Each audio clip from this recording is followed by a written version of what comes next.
Love is in the air. Ubang buhatan sa Talisay City Hall tungod sa ilang mga dayan-dayan nga gipamutang diha sa pultahan sa ilahang office. Kining mga hugot line sama sa bahalag saging. Basta labing. Dili man tika pirmi makita pero always remember permanente tika gihuna-huna. Adunay hugot lines nga kana ganing ikaw stick to one unya siya kay murag restaurant open to everyone. Ang willing to serve someone. Subling ipatuman na usab ang dress code sa Talisay City Hall according to relationship status. Sa memorandum ni Mayor Samsam Gulyas, ipasulob ang color red nga naanay kaning forever. Yellow alang sa it's complicated. White sa mga single and contented. Green sa mga mutuo og love o single and ready to mingle.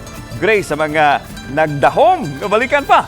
Pink color sa mga sana all sa mga naka-red con patiently waiting o black sa mga manhid o dili na kay gikapoy.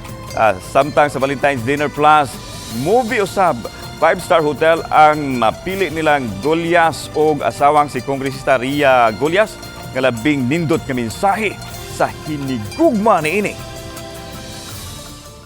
365 days a year, kadaghanan na nagatrabaho ta, ngita tagpaagi mo katabang sa tong pamilya.